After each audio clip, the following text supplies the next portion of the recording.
काफी समय पहले की बात है। प्रतापगढ़ नाम का एक राज्य था। वहाँ का राजा बहुत अच्छा था, मगर राजा को एक सुख नहीं था।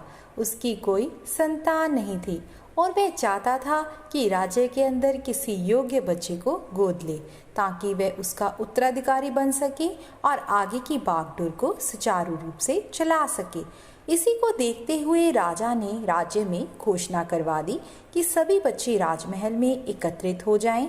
ऐसा ही हुआ। राजा ने बच्चों को पौधा लगाने के लिए भिन्न भिन्न प्रकार के बीज दिए और कहा, अब हम 6 महीने बाद मिलेंगे और देखेंगे किसका पौधा सबसे अच्छा होगा। महीना बीत जाने के बाद एक ऐसा बच्चा था जिसके गमले में अभी तक बीज नहीं फूटा था, लेकिन वह रोज उसकी देखभाल करता और रोज पौधे को पानी देता। देखते ही देखते 3 महीने बीत गए। बच्चा परेशान हो गया।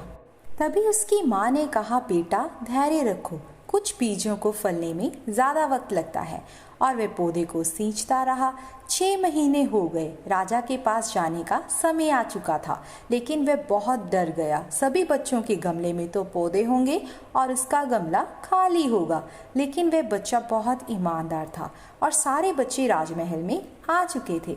कुछ बच्चे जोश से भरे हुए थे, क्योंकि उनके अंदर राज्य का उत्तराधिकारी बनने की प्रबल लालसा थी। अब राजा ने आदेश दिया, सभी बच्चे अपने अपने गमले दिखाने लगे, मगर एक बच्चा सहमा हुआ था, क्योंकि उसका गमला तो खाली था। तभी राजा की नजर उस गमले पर गई। उसने पूछा, तुम्हारा गमला तो खाली है। तो उसने कहा, लेकिन मैंने इस गमले की 6 महीने तक देखभाल की है। राजा उसकी ईमानदारी से खुश था। उसका गमला खाली है, फिर भी वो हिम्मत करके यहाँ तो आ गया। सभी बच्चों के गमले देखने के बाद राजा ने उस बच्चे को सभी के सामने बुलाया। बच्चा सहम गया। राजा ने वह गमला सभी को दिखाया। सभी बच्चे जोर जोर से हंसने लगे। राजा ने कहा, शांत हो जाइए, इतने खुश मत होइए। आप सभी के पास जो पौधे हैं वो नकली हैं, क्योंकि मैंने सब बच्चों को नकली बीज दिए थे। आप चाहे कितनी भी मेहनत कर लें, उसमें से कुछ नहीं निकलना था, क्योंकि वो बीज नकली थे। राजा उसकी ईमानदारी से बेहद खुश हुआ और उस बच्चे को राज्य का उत्तराधिकारी बना दिया।